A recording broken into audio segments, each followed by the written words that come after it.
Hello, class 11th students.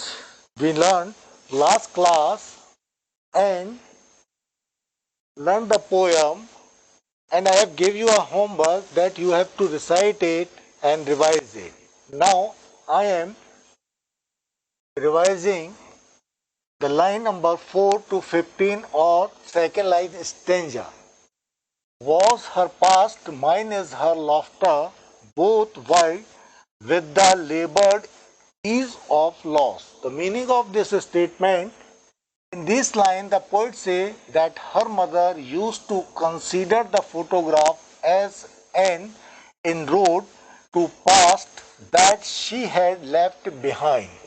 यानी उसकी writer या पोएट की जो फोटोग्राफ देख रहा था वो पुरानी मेमोरी जो उसको छोड़ आया है, रोड पर छोड़ाना यानी पुराना सब कुछ छोड़ आ रहा, उसको याद कर रहा. On the other hand, the poet herself considered the memory of her mother laughing as a relic of the past that she missed every day.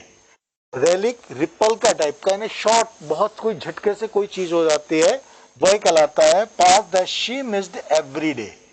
In both cases the memories of the past made the two women contemplating them feel disappointing as they tried hard to come to term with what they had lost. यानी क्या हो गया, ये सारी की सारी वो तो मेमोरीज हैं जिसमें वो अपनी पुरानी यादों और जो वो इनको छोड़कर आ गया है, जो उनको चले गए, इनको साथ छोड़ के, उनको देखकर वो कैसा हो रहा है, डिसपॉइंट यानी दुखी फील कर रहा है. ठीक है, तो ये this is the meaning of.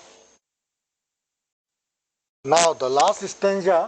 Now she has been dead nearly as many years as that girl lived, and of her circumstances there is nothing to say at all, it's silence, silence.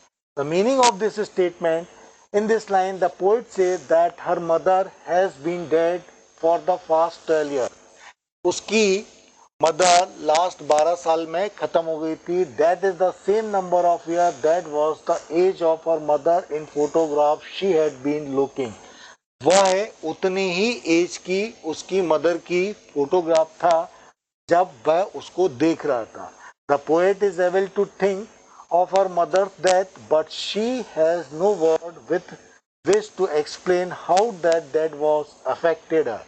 लेकिन जो poet है उसकी mother खत्म हो गई थी और वह सोच रहा था कि उसकी मदर की डेथ ने उसको कैसा एक्सप्लेन किया, बता नहीं सकता. The fact that the death has silenced her mother has also left her speechless.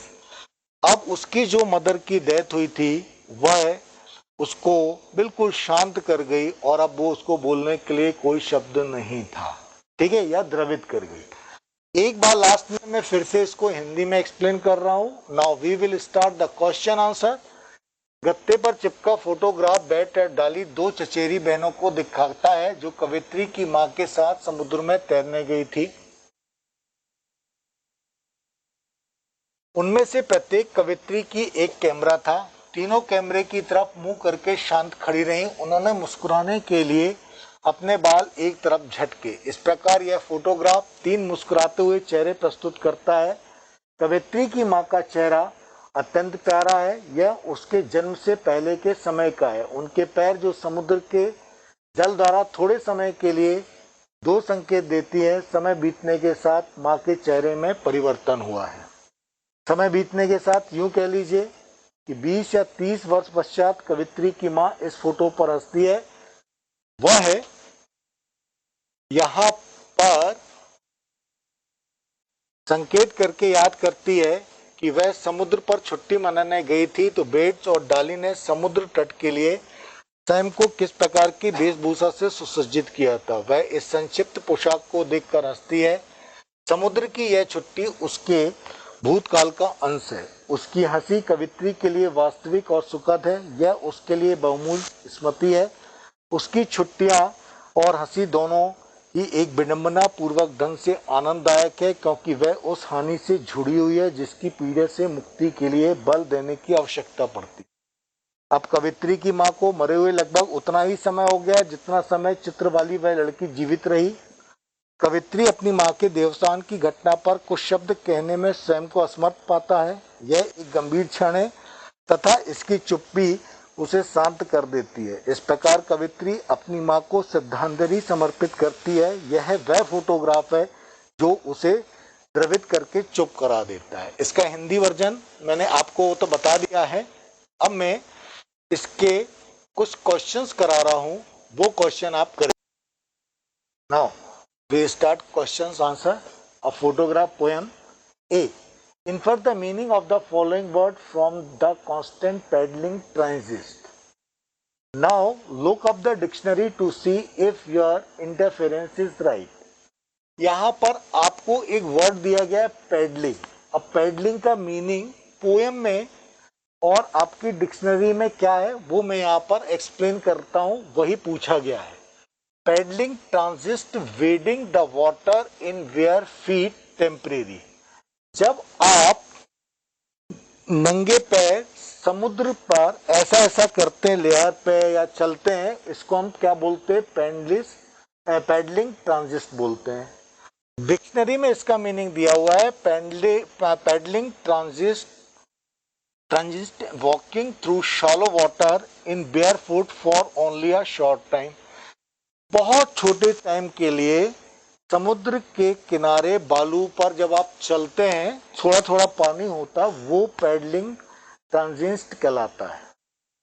Question number 2, think it out. What does the word cardboard denote in the poem? Why has this word been used? Cardboard किस शब्द की ओर संकेत करता है और इस word का क्या यूज है? The word cardboard in the poem refer to the photograph of the poet's mother enjoying a sea holiday with her two cousins when she was 12 years old. जब ऑथर या पोएट की माँ 12 साल की थी तब यह फोटोग्राफ लिया गया था जब वो छुट्टी मनाने गई थी। The cardboard stand for the frame that support and hold the photograph. It signifies that life is transient and what remains is an insignificant piece of paper. यही ये बताता है। कार्डबोर्ड एक्चुअल में क्या बता रहा है? कार्डबोर्ड उसकी मदर की फोटो को बता रहा है। मदर उसकी डेड हो गई है, ठीक। अब यह बता रहा है कि जो फ्रेम में फोटो लगा हुआ है वो फ्रेम अब आपके पास एक टाइप की याद रह गई है और जो पुरानी और यादों को बताता है और इसका कोई पेपर के अलावा कोई इसकी इंपॉर्टेंस नहीं है। What is the camera captured? The camera has captured some happy childhood moment of the poet mother. कैमरे ने क्या कैप्चर किया, क्या उतारा? तो इसमें आंसर है कैमरे ने पोएट की मदर के बचपन की फोटो को उतारा। When she has gone for a sea holiday with her two cousins Dolly and Bet। जब पोएट अपनी बहनों डॉली और बेट के साथ समुद्र किनारे छुट्टी मनाने गई थी। The girl were paddling in the water and enjoying the moment। लड़कियां समुद्र के किनारे ऐसे नंगे पैर चल रही थी और एंजॉय कर रही थी। The photograph clicked by the mother's uncle show the girl innocent smiling face while their hair was flying over their faces.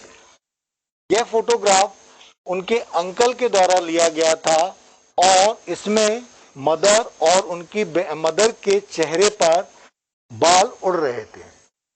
What has not changed over the year? Does this suggest something to you?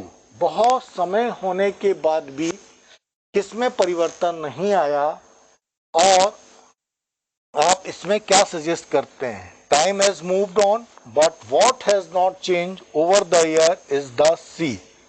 समय बदलता गया लेकिन कुछ नहीं बदला तो वह समुद्र है। इट इज इमोर्टल, यानी जो कभी मरता नहीं है, खत्म नहीं होता।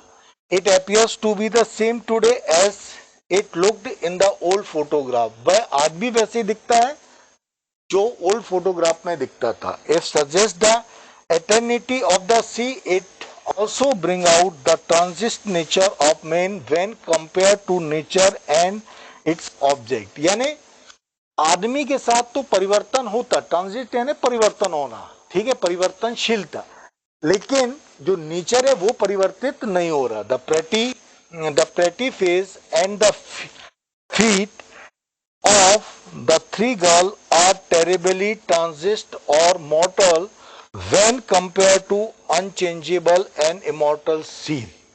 अब देखिए मदर के फेस में भी, बॉडी में भी, पैरों में भी चेंज हो गया, ठीक, और बहुत ज्यादा चेंज हुआ, लेकिन समुद्र में कोई भी चेंज नहीं हुआ है।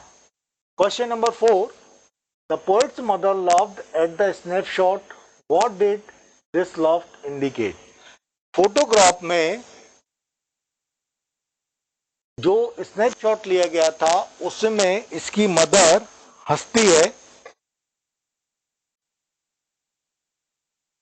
Yes, looking student, this portion is not covering in camera.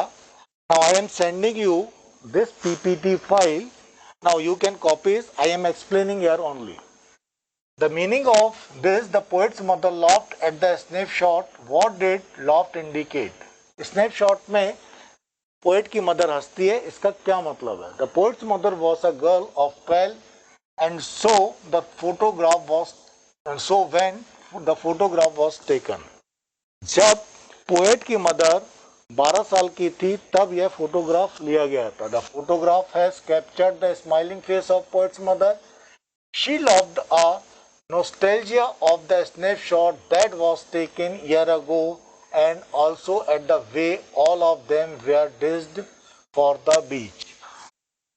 यह तब लिया गया था जब ऑथर की और पोएट की मदर अच्छे से तैयार होके बीच यानी समुद्र किनारे आए थे।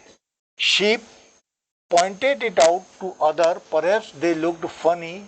This laugh indicates that the poet's mother enjoying remembering her childhood day when she was young and free from the tension and worries of adult life। यह फोटो तब लिया गया था जब ऑथर पोएट की मदर चाइल्डहुड में थी, उसको कोई चिंता नहीं थी अपने जवानी की लाइफ की। What is the meaning of line both bright with the labored ease of the loss?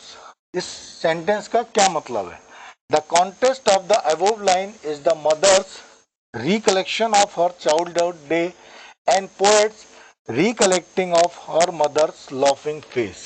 यह बताता है कि पोएट की मदर अपने पुराने दिनों को कैसे याद करती है और पोएट की मदर अपनी हंसी को कैसे महसूस करती है। The mother had fond memories of her past but there was a sense of loss of carefree childhood day. वह उन दिनों को याद करती है और खुश होती है और वह जानती थी कि उस समय उसको कोई चिंता नहीं थी। The poets loss refer two year is the loss of her mother through death and her smile. The memories in each case were beautiful but painful to recall as time slipped away so easy। जैसे जैसे वो समय बीतता गया है, ठीक, तो यह दुखी वाले क्षण की कंपेयर वो क्षण अच्छे थे और वही यहाँ पर पोएट बताना चाहता है। तो ये क्वेश्चंस हैं, इनके आंसर हैं, इनको आप नोट करिएगा, useful for examination purpose. Next class में मैं इसके आपको क्वेश्चन आंसर देता हूं, आप करके रखिएगा और नोट्स बनाइएगा।